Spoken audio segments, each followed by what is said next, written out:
Hello and welcome to Some Patchers Required, a show where we hope to educate and entertain you on the ever-turbulent games industry. I'm one of your hosts, Zach. And I am your other host, Aaron. And before we get into the meat and potatoes of this episode, I just wanted to thank all of you new and returning listeners. If you don't mind, please like, subscribe, follow, or whatever thing on the platform that you're on is, and also share this show with friends, or as we like to say, mortal enemies. We don't discriminate. So thank you for being here today. And today we are going to be talking about, well, finally, Elden Ring to some extent, and specifically Shadow of the Erdtree, which is the new DLC that released at this point, probably closer to 2 or 3 weeks ago. And we're going to be talking about difficulty and accessibility, like everyone else does when a new FromSoft thing comes out. We're not unique. No, sadly. We have officially jumped on the bandwagon, but candidly, we had that is linguistically correct somehow, the idea of having a discussion based around game difficulty.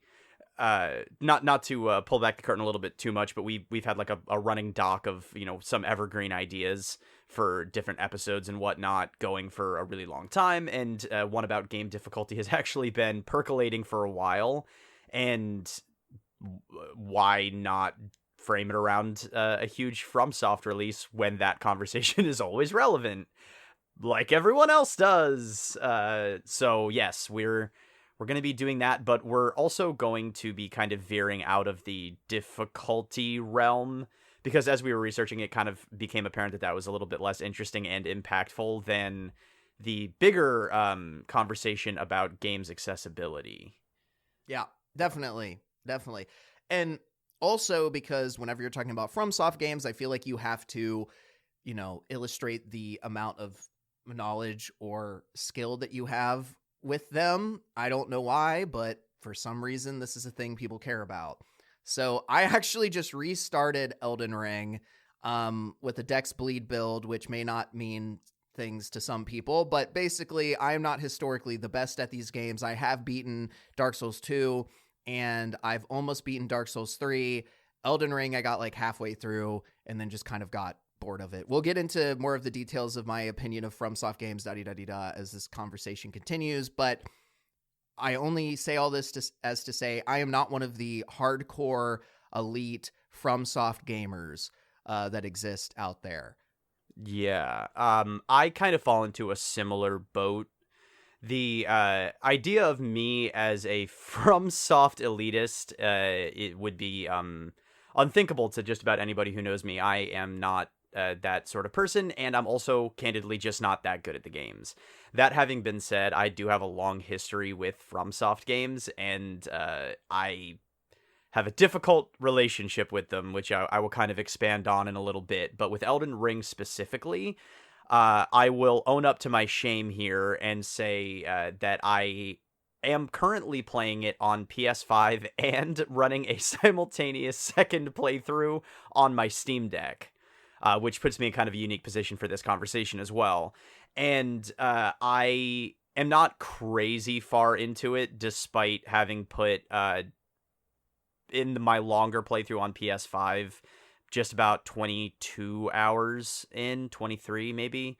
But the game is challenging, of course, but it is, in my opinion, one of the better balanced from games in terms of giving me a terrible player of these games the ability to kind of fine-tune things to fit my play style and experiment and then progress naturally through the challenges that they're putting out in front of me. So I actually think that the game succeeds on that base level for me. But yeah, so I am not an elitist. I'm not a pro. I fall into the category of kind of a filthy casual, if you will. But Which you should that having be been said, shamed for endlessly. oh, of course, Yeah. yes, absolutely. My lack of skill, all consuming in this video game, is one of my greatest regrets in life. I feel like that's justified, How can and your I will parents gladly. even look at you? They don't anymore. They don't anymore. They saw how many times it took me to still not have beat the Tree Sentinel, and they stopped. They stopped looking. Damn. You know, it's really sad to see when parents abandon their children after learning they're bad at FromSoft games, but you know, you really deserved it, candidly. It's true. I I'm here to I shame took you to further. that's fine. I've been told by the internet that is to be expected, and in fact, you are to be praised for being right that I am wrong. That's so true. One thing that I think is really interesting, Aaron, is you actually hit on a few things that I think are interesting and important that are happening around the Shadow of the Erdtree DLC. So now we'll kind of officially jump into the Shadow of the Erdtree DLC, which is, of course, the new DLC that released for Elden Ring. It's been critically praised, generally receiving I believe it was a 95? 95. Yeah, 95 Metascore, which is real good. Real good. That's a must Very. play from Metacritic. And then the user score, though, is an 8. It's just an 8. It's an 8.0, which is not bad by any measure. But normally I feel like we don't see very many situations, especially with critically, or not critically, but like commercially beloved games like Elden Ring, where the audience score is lower than the critic score. So that's a weird situation. And what you kind of made me curious about, Aaron, is one of the big issues that people have been having with the DLC is performance. And you're playing it on a Steam Deck. And based on some of the videos and just articles that I've read, my understanding is it doesn't run very well on Steam Deck. So I'm just kind of curious, what has been your experience trying to play the game at all on Steam Deck? I'm assuming you're probably not in Shadow yet. I could be wrong, but I'm just curious. No, I'm not in Shadow yet. I actually have kind of an anecdote about that to share when we get to the DLC's difficulty in general. But in terms of performance, I will say that the PS5 version does run a little bit more consistently than it does on the Steam Deck, but by and large, I haven't had very many complaints with its performance on the Steam Deck. All things considered, it's kind of incredible that it runs as well as it does on what is essentially a glorified tablet. I can't honestly complain too much. The biggest issue that I had initially came, surprise, surprise, from the mandatory anti-cheat software that comes installed with the PC version, which, to the best of my knowledge, does not actually jive very well with Linux. So when I initially logged onto the game and it was trying to connect me to the servers, I was immediately flagged for, quote, inappropriate behavior, having been detected by the anti-cheat software, despite the fact that I had not gotten past the title screen. And my username was not offensive. So I guess my inappropriate behavior was trying to play the game on a device for which it is listed as verified. Yeah, that was an interesting thing for me, listening to some of the reviews and YouTube videos. But I mean, this isn't an issue just for Elden Ring and specifically Shadow of the Erdtree. There's plenty of games on Steam where it's like Steam Deck verified and then they don't run that well. At least that's my understanding. But I was curious because I haven't met anyone that's played this game on Steam Deck, so I wanted to know how much of like a shit show it was. Yeah, no. So I don't want to be an apologist for a product that ships, because legitimately that was like a barrier to play for me, because I am the sort of player in these games that likes, whenever possible, to have, additional help from other players. I found that the cooperative elements of From games are actually some of the most compelling forms of multiplayer in From games. I'm not really that tied up in PvP. I don't enjoy that kind of contention, and the invasion side of thing is, if anything, a distraction to me from the core experience. I don't find that to be a hugely enjoyable component of Elden Ring or really any other From game. But the cooperative elements I both like as, you know, part of a community building sort of feel, and also as a practical tool to help me get through you know, challenging spots in the game and progress through the actual story, which I want to engage with and I want to learn more about. So I also understand that PC gaming in general comes with jumping through some more hoops in order to fine-tune the experience to be what you want it to be, or to make it work in general. Sometimes you just need to do more legwork to play on a PC, and that just comes part and parcel with the experience.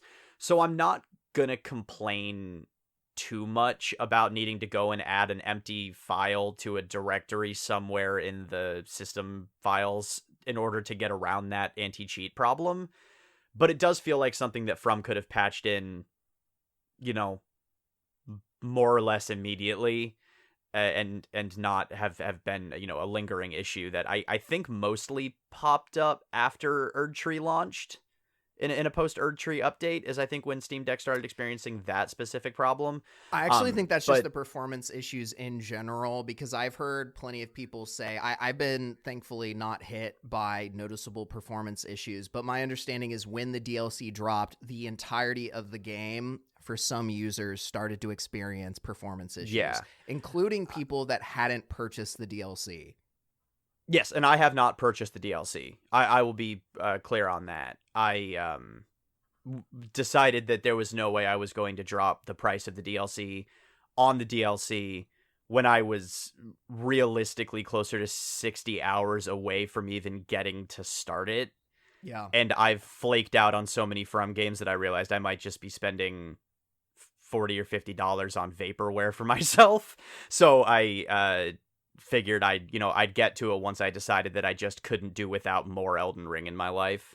But no, the actual experience of playing the game on the Steam Deck, I have not played it in docked mode, but playing it undocked, both just with the actual like built-in controls and also using a Bluetooth controller, I have had no real input lag. I haven't had frame rate issues that I would consider to be disruptive. I have had some audio pops, but the majority of those, weirdly enough, are actually in the menus, not so much in the world. But by and large, I would say, outside of the strange, inappropriate behavior anti-cheat software situation, which I did have resolved within 5 minutes, I actually think that the game ran fine for me. Granted, I'm not a frame rate chaser, and I'm not like a performance elitist, but the Steam Deck is still running everything on basically high settings, just without ray tracing, and I've had no problems that have stopped me from playing through the game. If anything, I'm actually prioritizing dex and speed in my character's build on the Steam Deck, so I'm playing the game much more quickly than I am on the PS5, and it's completely keeping up with everything I'm asking it to do. Yeah. Well, kind of the interesting thing with Shadow of the Erdtree is you can also look at the Metacritic review by platform. And Xbox and PlayStation, they both have a 95 out of 100, but PC, I almost said PlayStation again, has a 92. So you can very clearly see that there's like a 3% or 3-point difference that I'm assuming is mostly due to performance. I'm glad that you're not having too much craziness on the Steam Deck, but that is something that I saw that was consistently getting reported from players. The other thing that Shadow of the Erdtree is getting lambasted for is just general difficulty of the DLC. People are saying that things are overtuned, they're spasmy, the game's not giving me enough stats to effectively like get through the DLC content. And that's more of the portion that relates to the discussion that we're going to have today.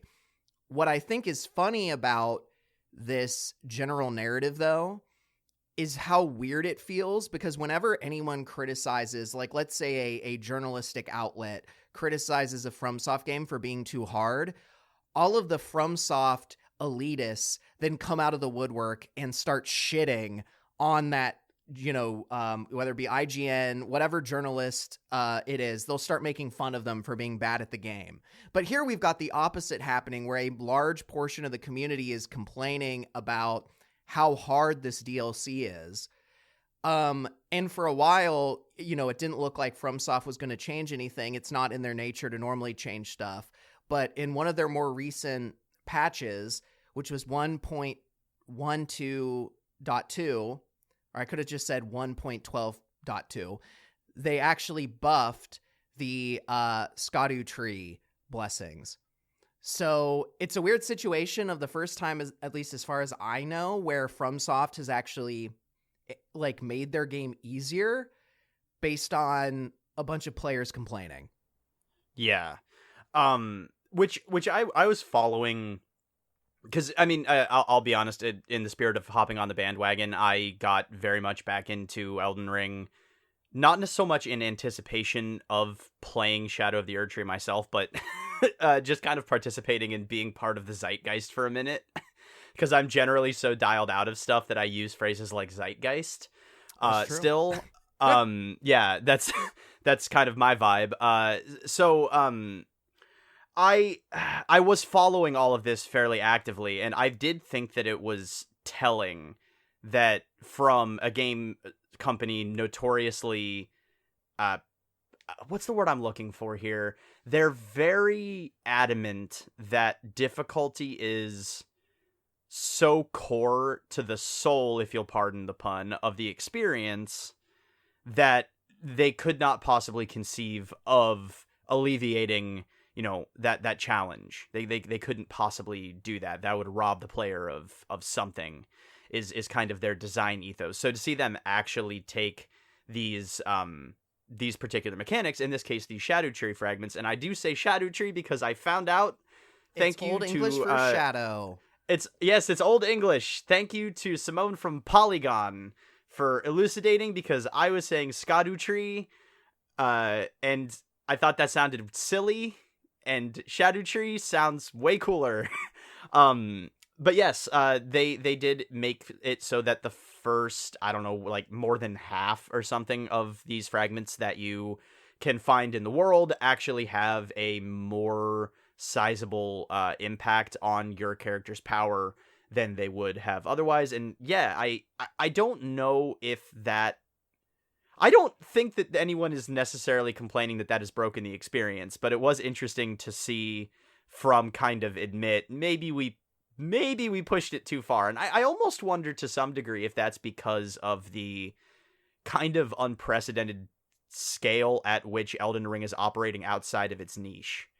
This has been the best-selling game on multiple platforms for multiple months. It's operating at Call of Duty numbers and FIFA numbers. You know what I mean? The broad appeal of this fairly niche experience might be bringing some elements of discourse that otherwise wouldn't have been there. This game is trying to appeal to not just hardcore gamers by only appealing to hardcore gamers. It's definitely the most accessible of the FromSoft games, which you kind of alluded to, and we'll get more into later.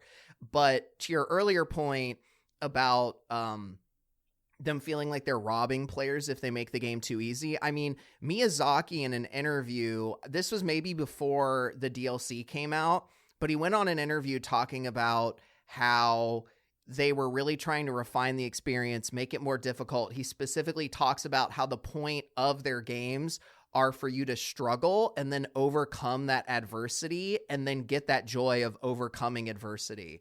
And he literally says in the article, we think we got the difficulty right for this DLC. If we didn't, I'm sorry. But he doesn't imply in that interview that he's going to make any changes. And of course, now we know that they did. But I think that just really shows that, generally speaking, they hold true to their vision of the game. I wouldn't say unapologetically, because he literally says sorry, but they really are resistant to change. Yeah. The other thing that I think is interesting, Aaron, is I think at least a lot of the frustration from individuals like Paul Tassi at the beginning of all of this happening was that there was a lot of bitching from the community about the game being too hard. But then the community was saying things like, oh, I've gotten all the shadow tree fragments. Oh, I've gotten all the revered spirit ashes. Oh, da-di-da-di-da, right? And they're like, I'm still getting one shot. I'm still getting two shot. I'm, whatever. And it was interesting to see people like Paul Tassi or even some content creators like Moist Critical talk about it and be like, there's no way that people have gotten all of the shadow tree fragments within the 8 hours or 10 hours that the game has been out. There's absolutely no way. Or all the revered spirit ashes, which buff the summons.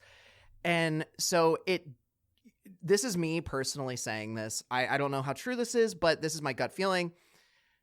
It feels to me like people expected to be able to just go through this DLC, have the same level of difficulty as the base game, and be able to use their build that they were using in the base game, basically make no changes and just be able to push their way through.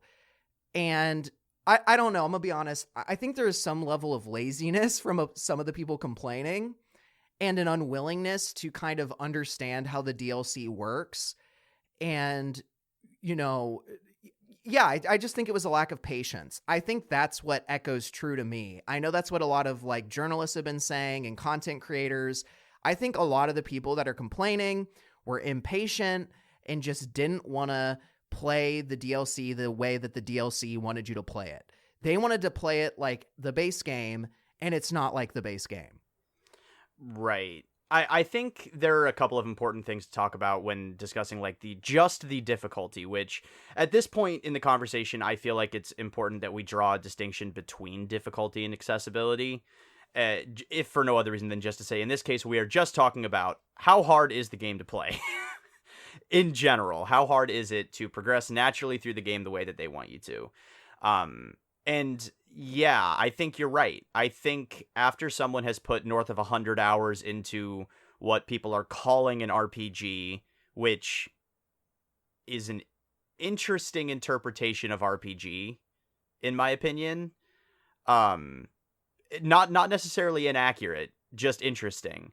But I think it speaks, I do think it speaks a lot to kind of player expectations and wanting to engage with a piece of art on your level, not the art's intended level. And I don't mean literal level, but in this case, that's also somewhat applicable.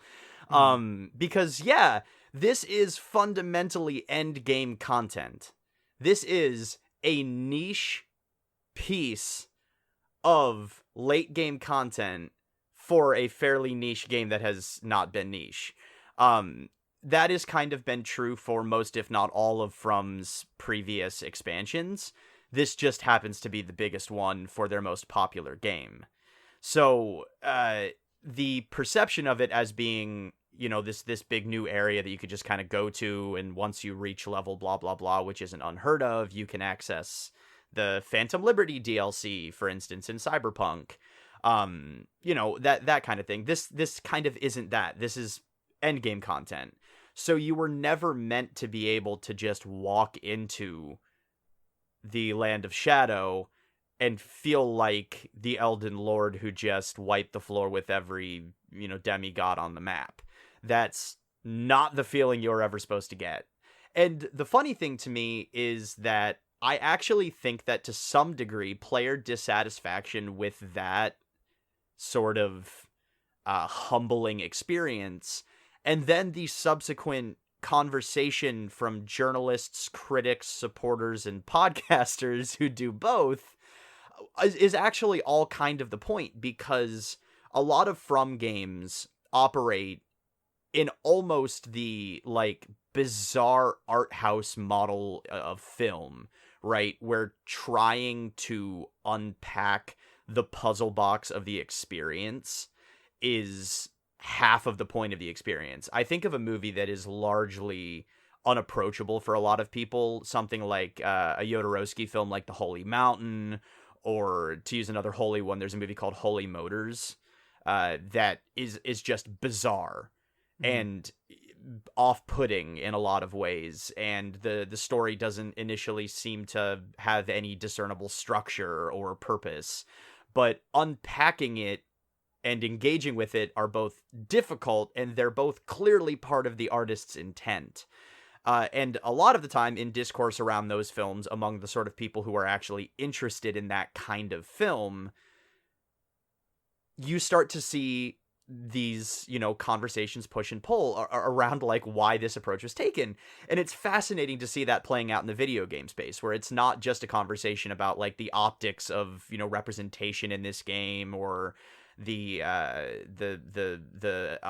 artistic merits of X versus Y or something like that. We're talking about experiential art and people defending the point of experiential art inside of a video game.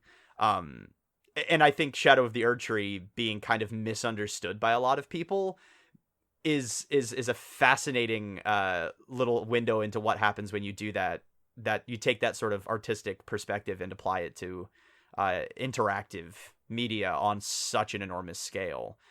So yeah, I think, there's laziness involved, but I think that was probably anticipated, and I think that the lazy players were humbled on purpose. Well, I think that some people are certainly entitled and basically just want to be able to steamroll the main story bosses, and then the game intent, like the game design intent, is for you to explore, to find these shadow tree fragments. It's just looking at it, it's so easy. I get you. To get the shadow tree fragments, you're supposed to explore and get these other things, and people just don't want to do that. They just want to like bum rush the DLC and finish it and then maybe explore. And that's obviously not the way that the game wants you to treat the DLC. So I think there's that disconnect. The more valid criticism, in my mind, is one that was brought up by Matt of the Bellular team. And he said that maybe what they should have done, instead of making the balancing in the DLC tied to Skadu tree fragments and revered spirit ashes, is make it tied to leveling up. Maybe there's unique levels that you get in the DLC that don't necessarily go back to the base game.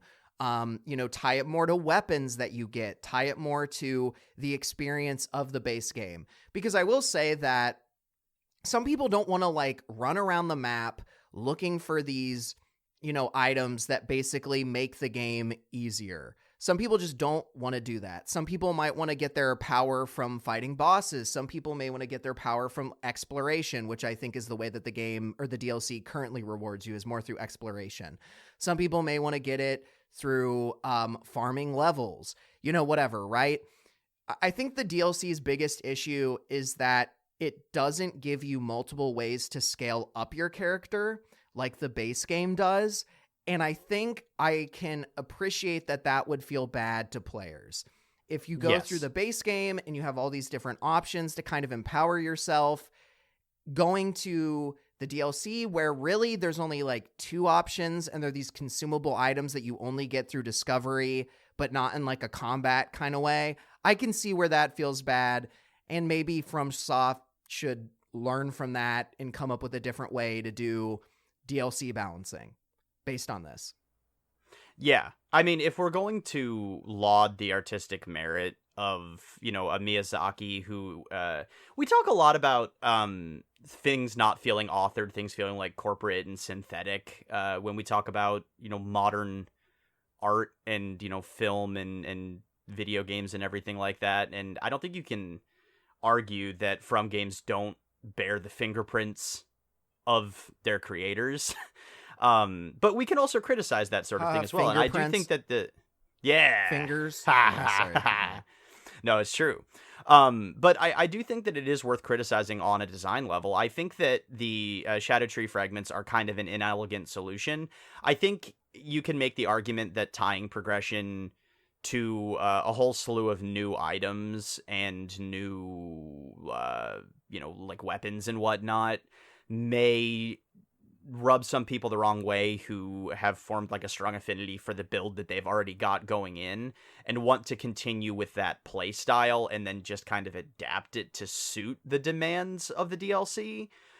So I understand creating a disconnected scaler so that, you know, it doesn't necessarily force people into a different play style, but I also understand the idea that basically just trying to, I mean, we do it already with golden seeds and sacred tears to upgrade your flasks in various different ways to get more health, or, you know, it's not magic points, but you know what I mean. FP.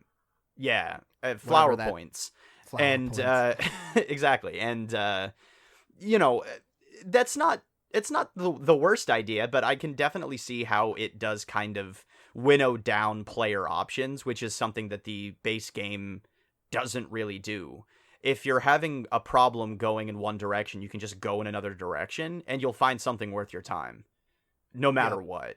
That's the most remarkable thing about the game to me, is that, you know, I've beat my head against an area that even if I'm conceivably good enough to beat it, I just can't get through it for whatever reason. So I just hop on my horsey and go in a different direction, and I can have a fully rewarding experience over there until I remember the other place, and then I can just go back over there with the benefit of having leveled up a couple of times. You know, and there's 1,000 different ways to do things.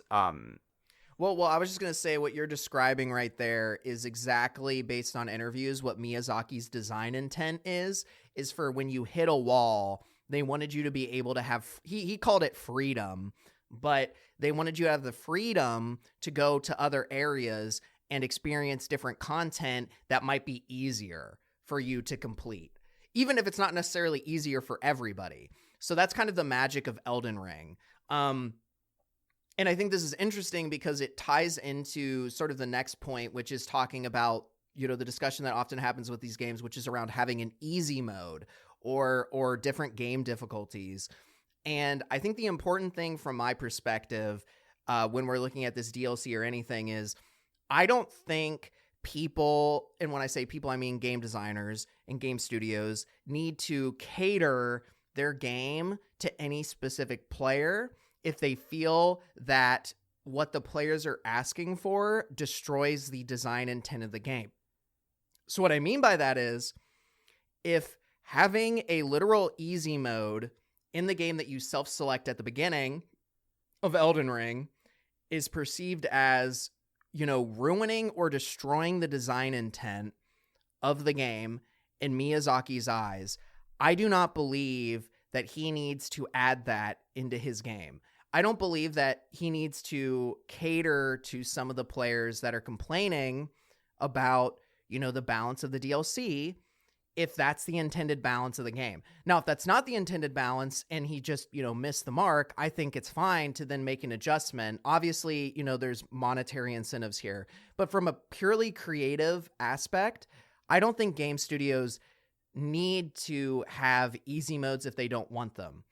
That being said, I also don't personally feel that different game difficulties detract from a game experience, even if it makes it easier for me to get through it. Because maybe I just want to like experience the world and be in it, and I don't care about difficulty. I don't know. Yeah, I think that it would be fairly, I don't know. This is where I run into a challenge here, because on one hand, I am so like not to, we fall into this trap, and not just you and Isaac, but everybody who kind of has like larger discourses about entertainment at large. We fall into this trap where one or two studios or one or two auteurs become like these great bastions of hope that stand as a light in the darkness of corporate homogeny. And, you know, it's not a loot box game. You buy it and it's just there, and it's well designed, and it's executed, and it's authored. And, you know, we all did that with Larian. We're still doing that with Larian. That was what CD Projekt Red had until Cyberpunk 2077 launched, and then regained later on with Cyberpunk 2077. So it's all kind of a myth, and I know that everything still operates within the same framework. They still need to make money, but within this context, I will defend, much like you have, Miyazaki and the overall design team's overwhelming right to create the art the way they see it. this is their world, this is their product, this is their art. They should be able to define the terms with which we engage, right? If the core idea around these games is that you will struggle until something clicks, and then you will overcome, and that is the experiential art, that is the reward for persevering, and you can't persevere unless you're challenged. I totally understand that, and I respect that, and I can't say that I am upset that certain From games will just never be... I will never beat them, right? Like, I love Sekiro as a concept. I will never beat that game. Bloodborne is an absolute masterpiece that I will probably never beat. I've tried many times. I just don't think that I'm ever going to have the patience to get good enough to beat those games, right? I'm just being completely honest. The first Dark Souls, something about the pace of that game is just off-putting to me. And I think that that's not a flaw in the game. It's a flaw in me. Dark Souls 1 is pretty jank. I'm going to be honest with you. Part of it is the game. It is a janky game a little bit, but I get the idea that, you know, it is beatable. People have done it using, you know, fucking pog slammers and pizza controllers. So I'm not saying that the game's too hard for mortals to beat, just this one. And I just kind of have to make my peace with that. But I also will say I don't know what would necessarily be lost in allowing people to select an exploration mode so that they could just kind of, you know, and you could even strip away certain elements of the experience if it was that important to you, in this exploration mode, so that it wouldn't destroy discoverability for the base game. But I don't even necessarily know that that's necessary. If you just want, like, Assassin's Creed, and I hate to use Assassin's Creed as a positive example for anything, but the games do have this kind of, like, history mode thing, or, like, museum mode, where you can flip the entire game into almost an edutainment experience, where the landmarks and the settings and the exploration are all kind of tied into developing an understanding of, like, ancient Egypt or ancient Greece, or, you know, whatever setting is in X game. And I feel like the world of Elden Ring being this kind of mid to post-apocalypse high fantasy world is so compelling that I kind of do just want to be able to run around it at my leisure and be around this, like, twisted, beautiful imagery and swing my big cool sword, but not constantly be on edge. And I don't necessarily know that that would be the worst concession to make for people who just want to engage with the lore or just the world. So yeah, I mean, part of me is like, yes, they could absolutely just put something in there like that and say, even put a little splash screen on it that says, just so you know, this is not the intended Elden Ring experience. This is for your, you know, beauty shots and general vibes. If you want to play Elden Ring, deselect this option. I don't know that they would necessarily lose anything in that. But again, I can't necessarily fault an artist for being a purist. Well, I can, however, fault gatekeeping fans for being purists. Yeah, well, I can fault. What you just hit on is exactly what I was gonna comment, which is I can respect an artist for what they envision a game to be and to have, and the point of the game. I can respect that. What I don't give a shit about is the players that just want to feel good at a game, and because apparently the only thing they're good at in life is a FromSoft game, so they need to put everybody else down because people that aren't good at the game beating it somehow makes them feel like less of a person. Like, completely irrational. Go to therapy, please. That's a you issue, not society's problem. Fuck off. What I would say to Miyazaki, to your point, is I would offer to him that some people play his game to experience that, feeling of overcoming difficulty. But there are other people that want to experience the world that he's making, that want to feel part of it, that want to talk to the characters, that, sometimes you can get some of that from watching lore videos on YouTube, but really like being in the game, hearing the music, running around the way you want to. It's not an experience. Wearing the clothes you want to. Yeah, wearing the clothes you want to. Like, that is an experience you can really only get in the game. So, and some people want to do that. Some people just want to do that. They don't want to experience the lesson that Miyazaki, was kind of trying to teach with the game. And I think that, that experience is a valid way to want to play Elden Ring. Just exist in the world, experience this world that they spent, years to create, years to develop. So that's what I would extend to the developer, is maybe consider that, there's other ways people can meaningfully experience your game. And maybe the game isn't broken if you let them experience in that way. Because ultimately, if people get fulfillment from experiencing a game the way they want to experience it, is it broken? I'd say no, but it may not be his intended way of wanting you to play the game, but I don't think that's any less valuable. So that's what I would extend to developers like Miyazaki, is I would say, I understand your intent. Your intent is valid. I don't think you need to make changes for other people, but I would invite you to really question if providing this alternative experience for people would really break the game for them. Because it's almost like he thinks that like he's doing a disservice for them. And, I like Miyazaki, but I think that's a little holier than thou, if I'm being honest. Like, come on. I don't know. It does smack a little bit of a parent who knows best sort of thing. It's like, no, you are good enough to beat the game. But I mean, I don't know. Again, I can't fault the idea. Like the Helldivers 2, I can't remember. I think it was the CEO, or maybe former CEO. I feel like there's been so many change-ups in their leadership in the last couple of months that I can't keep track of it.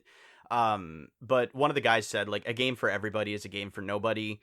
And I kind of agree with that statement. I think trying to broaden the appeal of your game to such an extent that anyone will find something to enjoy in it is, kind of the way to kill artistic intent. I think that really does kind of homogenize stuff in a way that really doesn't create a distinct world like what From is known for.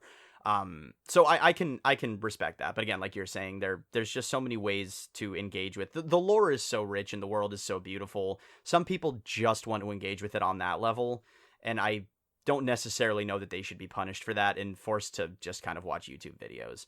But, who am I except another online talker? That is true. That is what we are. And as online talkers, I think that, this is a good time to move into... Oh, sorry. I was going to say, as online talkers, I feel like it is only appropriate that now we dip into a conversation about something which neither of us have hugely actionable lived experience with.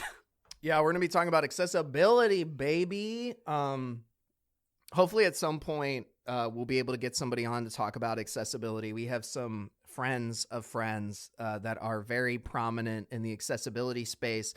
But one of the things that came up from this discussion, as it always does, is accessibility in FromSoft games. As we had mentioned earlier, this is actually one of the most accessible FromSoft games, which is partially just because, like, it's not so linear, so there's less, like, you have to beat this boss at this time and smack face against wall for 5 hours. That's not as much of a vibe. I feel like it's just not as brutal of a game in certain ways, at least in my opinion, Aaron. Yeah. But the one thing I did want to say... Yeah. Sorry, I'm remembering. I'm having flashbacks to the moments where the game has very much felt brutal. But no. I mean, just to touch on that for 2 seconds, I will say, in terms of the closest difficulty does come to accessibility within the context of this conversation. The game does do a great job of more or less giving you, your avenue to get past what you need to get past. It's at least worked so far so well for me that I am putting as much time into it as I can in my free time, just because I'm learning the dance, and I'm getting that reward from it. So it is the most accessible one. Bloodborne, when you get to the Father Gascoigne, you can just kind of run around the area up to him for a while and farm levels, but it's going to feel really repetitive after a certain point because there's just only so many places you can go. Yeah, so that's my last thought on that. Well, no, I agree. I mean, yeah, it's that component of freedom that we talked about earlier when Miyazaki was mentioning that as a way to kind of provide accessibility. It really is there, and you really do feel it. At least I feel it. And it sounds like Aaron does. Yeah, but took me a while. It took me a while. It took some tears. One of the points that gets brought up a lot is this conflation, though, between difficulty and accessibility, and that when people are asking for more accessibility in FromSoft games, a lot of the people that tend to be more on the elitist side think they're asking for an easy mode. And after reading some articles, Aaron, I think it's an interesting conversation because accessibility really does go way beyond difficulty. And it's really much more about making sure everybody can experience the difficulty and that they don't get shut out before they can even do it. So I think some good examples that help illustrate that fact are things that are accessibility related that have nothing to do with difficulty. Things like colorblind mode, things like having subtitles, text in your game in general. One of the really good examples from one of the articles I read was actually making sure that in boss design, you have both visual cues and sound cues, because if all you have are sound cues, but the player is deaf, they're not going to know when something's about to happen, right? Yeah.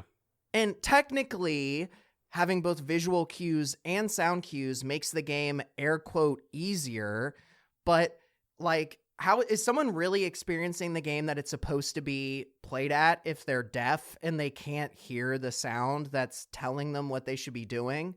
I think that's like the easiest way, or at least the way that I hope people think about accessibility, is it's not about removing difficulty. It's about making sure that everybody is experiencing difficulty at the same intended level. Yeah. Yes. And that's, I mean, you said it better than I was going to be able to, so I won't try and come up with a rehash of that idea. But I do think that is an important and powerful distinction, is that a lot of players... difficulty, there are, not to say that there aren't people asking for an easy mode, because there are just people asking for an easy mode, and there are some people claiming that an easy mode would just be a good accessibility tool. The merits of that argument, I think, are but that's not the conversation that we're having. I think that there are a lot of different ways that these games could be tweaked, and specifically Elden Ring, since that's what we're talking about, could be tweaked in order to allow every player to experience the challenge that Miyazaki wants them to. Yeah, I think exactly like the point that you hit on. So if we talk about an easy mode, right? If the purpose of this discussion is for Miyazaki, or sorry, not the purpose of this discussion. If the purpose of this game is for Miyazaki to communicate the feeling of overcoming adversity to players, like if that's the central pillar of the game, then an easy mode for people would not be a good accessibility tool, because some people may want the game to still be hard. And if there's an easy mode for them, even if they have a disability, then they're going to be like, well, this isn't what I want. Like, this is easy. I just wanted like, better colorblind mode so I can actually see what the hell's going on. Or I wanted to be able to resize different UI elements, or maybe the camera control, I don't know. There's so many different things. I am not an accessibility designer, so I can't name all of them. But the one that stood out to me in one of the resource videos that you'd linked, one of Alana Pierce's videos discussing accessibility in game design, and specifically Elden Ring and Shadow of the Erdtree, talking about something as simple as like press to hold or press to sprint, like toggle sprint versus holding sprint. Yeah. Or button mashing something versus holding or just toggling, and how for people even with something as simple as tendonitis, that can be like a legitimate barrier to extended gameplay sessions, or even just, brief gameplay sessions, if you don't want your wrists to hurt for the rest of the day, that kind of thing. It could be that simple. Yeah. Yeah, and there's ways to design around changing certain inputs so that they're easier in the sense that I can actually do them physically, but they're not easy in the sense that it removes difficulty. I feel like that's what people have trouble like discussing. Like I would offer up the metaphor of like, if you are someone that has had like both of their legs or one of their legs amputated, we won't say both, one of their legs amputated for whatever reason, right? You only have one leg. Like, you can't participate in a marathon. There is no way you can physically participate in a marathon normally. And so your barrier there is like you just can't do it. So would giving you a prosthetic make running a marathon easier? Yes. Does that mean that the marathon as an activity that you're going to do is easy? No. Like, that's it's getting people to some level of being able to participate is the point. It's not making it easy. And that's where I think, based on the articles that we were reading and the Alana Pierce video and all these other things, I think that's where people with disabilities get really frustrated, is a lot of them are not trying to have a discussion of making the game easy. They're trying to have a discussion of, I just want to play the damn game. I can't even play the game at like a normal functioning level. And then people freak out at me when I say I want to. And so I think that's kind of the interesting thing, is so much of the time, that gets turned into a discussion of having an easy mode, even though an easy mode may piss everybody off. It may not be a good solution at all. Yeah, no, I don't think, again, I don't think that there is a, I don't think that you can reasonably call skill level, having a limited skill level is not a disability. It is what I would call an impediment, not an impairment, but an impediment. Do you know what I mean? It's not necessarily, it's two very different arguments. Mm-hmm. So no, I don't think that, would it make the game in a very literal sense more, how do I phrase this as well?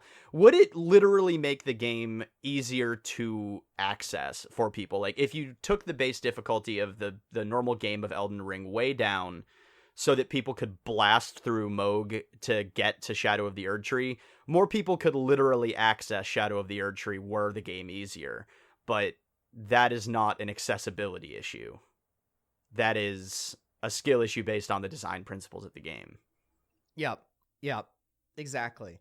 And the one thing I was thinking about with some accessibility features too is if people would be upset about certain accessibility features because people could use it to make the game easier. So as an example, there's a game I used to play called The Isle, and it has a day-night cycle. It's a dinosaur survival game, super fucking niche game. But there was a point in time where it would get so dark at night that the night vision in the game was like not really functional. So if you were just using that, like, you'd functionally be blind and couldn't see shit. So what a lot of people would do is they'd mess with like the gamma settings and some of the visual settings so that things were brighter than they were intended to be. And so where I'm going with this is there probably are ways to manipulate accessibility options to make the game, from a gameplay perspective, easier for, I don't know, able-bodied people, whatever normal, everyone else is called. But like, is that really a big deal? Do I really give a shit? The answer is no. But like, that's also what I wonder about is like, are people just fight elitists mostly? Are they just fighting in easy mode? Or are they really that upset about accessibility options in the way that we're talking about it? That's something that I feel like I'm really unclear on. Yeah, I would argue that I I would argue that I would argue that the argument against accessibility features on the basis of differently abled players using those features in different ways, some just to unlock the ability to play the game in general, and others to simplify their experience and create an easier mode for themselves. If we're talking about the latter, I think that is an even more kind of BS argument than the people who say that using summons makes you less of a real player. Because obviously those are mechanics available literally to everybody as part of your tool set in the game that the game gave you to help you beat the game.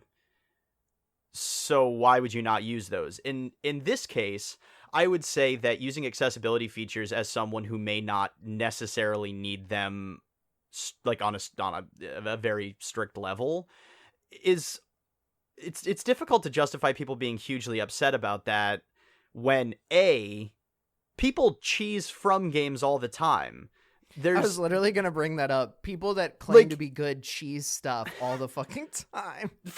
From games are notorious for people finding ways to cheese specific bosses in specific ways. Like, that's almost half the fun of the discourse of the game is like figuring out how to cheese certain bosses. It's just part of it. It's kind of half expected jank and half like charming quirk. And no one really complains about being able to cheese a boss here and there. Possibly except for From, who likes to patch out some cheeses. Like, it's... And then encourage others, right? So if you're gonna cheese the game anyway, I don't see the point in, adding a couple of different other cheese variants. The other thing is, I will say that as part of the artistic argument on the side of FromSoft for, keeping the difficulty amped up to 11 at all times, there is a certain amount of trust placed in the player by the developers that you will have something approximating a mature perspective on the game, right? Like, you're not going to go into this game expecting them to spoon feed you the story like a Disney movie. You're not going into this game expecting them to spoon feed you how to combine every single mechanic like, one of the particularly hand-holdy Zelda games. These are things that the game trusts that you, the player, will be either smart enough or driven enough to figure out for yourself or find a resource where someone else has already figured it out. These games are the closest we've gotten to the original Legend of Zelda, where people would literally draw the map out on a grid on graph paper in order to figure out where they are and then talk about it the next day at work or at school or whatever. That's part of it, right? That experience is kind of part of it. So I'd have to imagine that if they were to add in accessibility features that people could then use to create a more casual experience for themselves, that they would just understand that people would either do that or not do that depending on how they wanted to engage with the game. I don't think that would necessarily devalue any of Elden Ring's, firmly held design beliefs just because it opens up the opportunity to even get into the game for other players. I don't see that as being a terrible thing. If you trust your players enough to figure out what the fuck anyone's talking about at literally any point anywhere in the story, you can trust them to decide how to use accessibility features responsibly. And it doesn't have to offset in PvP either. I don't think that's a valid argument. There can be an obvious toggle for PvP, because I think multiplayer moments are kind of governed by a different rule set. One of my favorite things about like this discussion, honestly, is I just have this idea of if accessibility or like an easy mode were added into the game, that like suddenly elitists would feel this like sinful call to use these mechanics to make the game easier. And it's almost like they can't trust themselves not to make the game easier like for themselves. So that's why no one can get it. They'll be like, oh God, well, if this easy mode is in the game, what if I feel compelled by sin to use it? And then I won't be a real gamer and won't be able to actually beat. Like, it's either that or they're insecure because then other people will beat the game that wouldn't be able to before. I don't know. Either of them is kind of a funny image in my mind. The like purist that's like, I must not sin.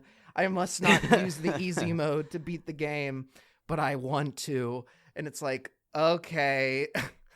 Like, I don't fucking know. I think it's weird ultimately in the end, because, you know, we're getting to the close here. It's weird that this discourse only happens around Elden Ring when there have been legitimately difficult games before. One of the examples I mentioned in the notes was Halo. Halo on whatever the hardest game mode is not easy. You can make it harder with skulls. People do that and then they win and then they brag about it and they don't feel any more they don't feel any less entitled to that victory for when people beat the game on easy or medium. Like, I just don't understand why people are so pearl clutchy about FromSoft games when other games that are legitimately hard or have the capability of being hard have better accessibility or varying levels of difficulty that players can set for themselves. I just, you know, it's incredibly strange. I think some of it has to do with the cultural perception of FromSoft games. I mean, candidly, I really do think that a lot of that just has to do with the culture that has risen up out of FromSoft games. Because again, these are games that by design almost force, I'm going to call it extra gamular communication, by which I mean outside of the game, people basically have to talk about the game in order to get the most out of the game. Because you're going to be trying to piece together lore fragments, you're going to be trying to figure out what a lump of flesh does, you're going to be trying to figure out what to, you know, how to read weapon scale. There's a lot of different things that draw people into, you know, forums for these games. There's a lot of people these games are designed to fuel comment sections and, you know, Reddit threads and stuff like that. And so I think that there's a lot of culture that has come out of these games because of that either intended or not discourse, probably intended, you know, outside of the game discourse. And then there's also just the cultural perception of FromSoft games as being these like mystical, perfect gems of design from which all other game studios must learn and draw inspiration, which some of that is deserved and some of that is not. And then point three being that some of that is deserved. And a lot of the fact is these games just are that fine-tuned. They are that precise that you can hold them up and put them on a different level and say, these are so fine-tuned and precise and meticulously laid out in every way that the experience is, you know, this curated. So I think it's kind of a confluence of all those things that leads people to be so pearl clutchy with their achievements inside of FromSoft games. And I also think that the lack of an easy mode means that there is a hard line. Like, someone could say, yeah, I played Halo, and that can mean 8 or 9 different things. You know, it could mean I dabbled on easy mode, I played at a couple of LAN parties and just engaged with the multiplayer. It could mean, you know, I ran through the co-op of Halo 3 one time with someone because we had nothing else to do on a Saturday. Or it could mean that I spent all the time beating everything on Legendary with the skulls turned on.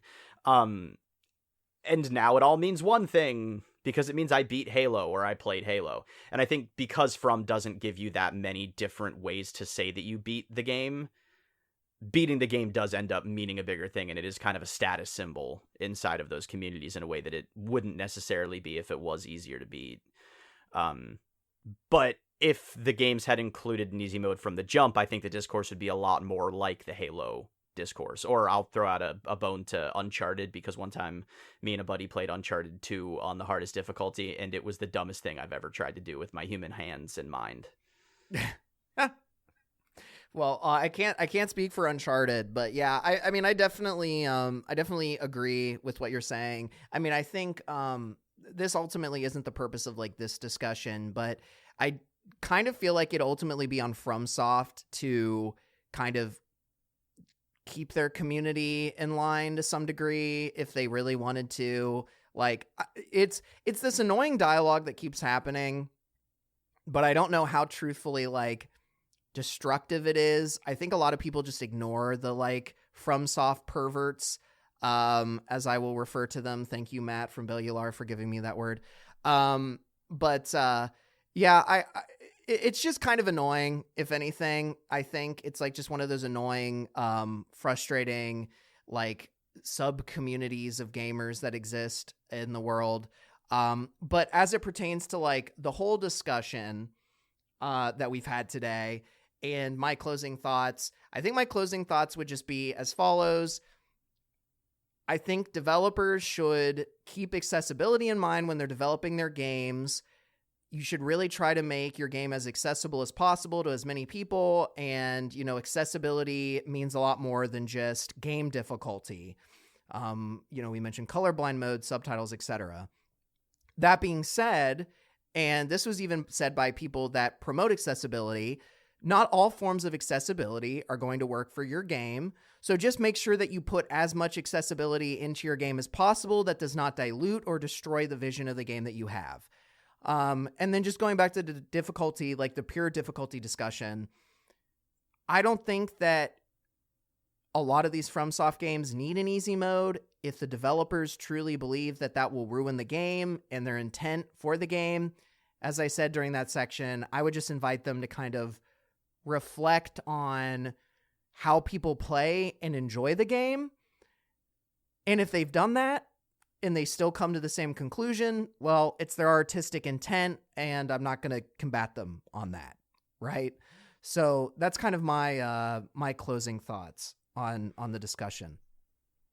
Yeah, no, I have I will try not to echo those two directly, but yeah, no, I completely agree. I think there are a lot of games that are clearly authored that have a lot of accessibility options placed in them. Like The Last of Us Part 2 was definitely a game that drew a lot of eyes because of just how robust its accessibility options were at launch.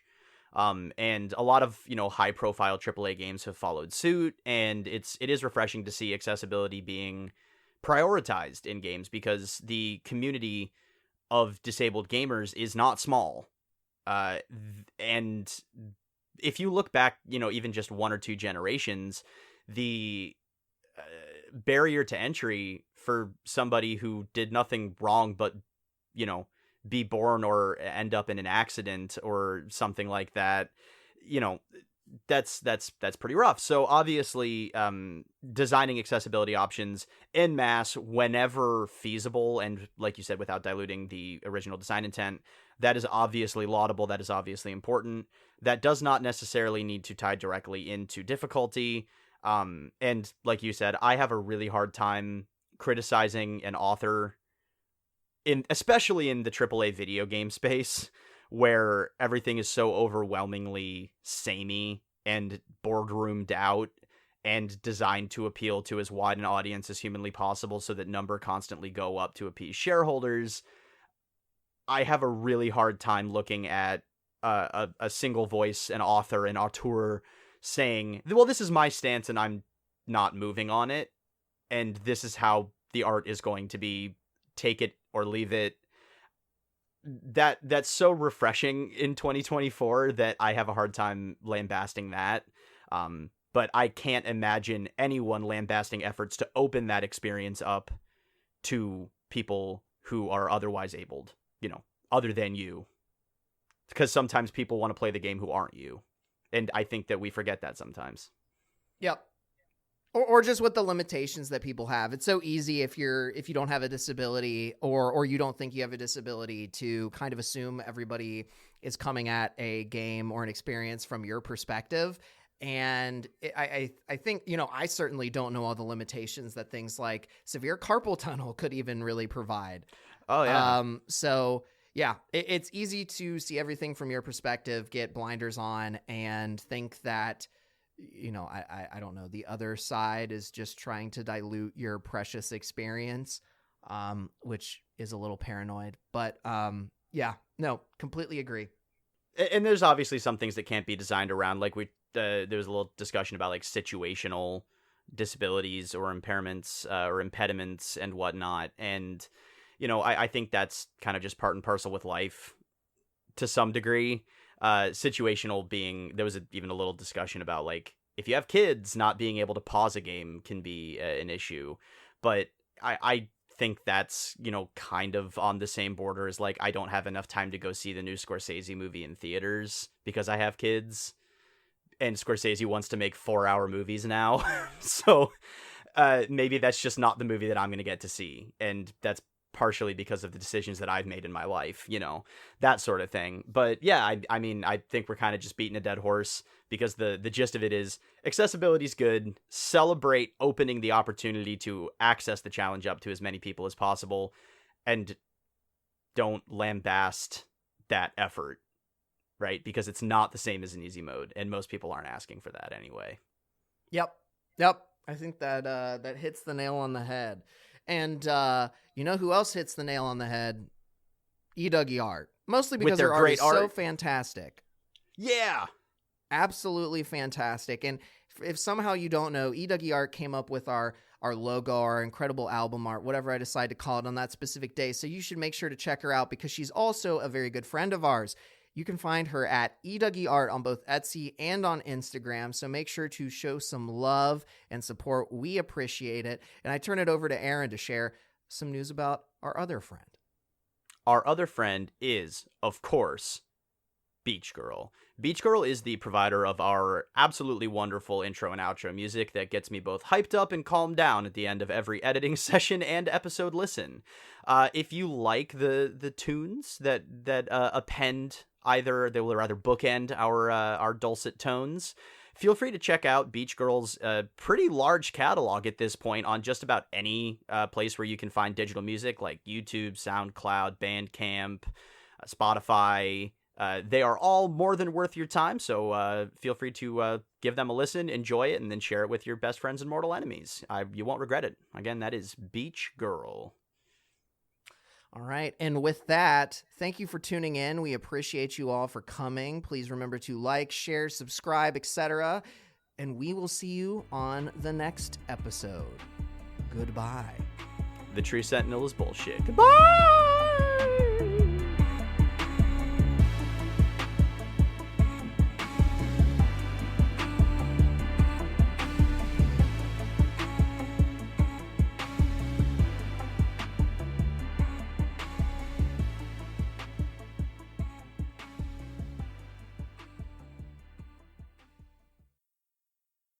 Dark Souls 1 is pretty jank. I'm going to be honest with you.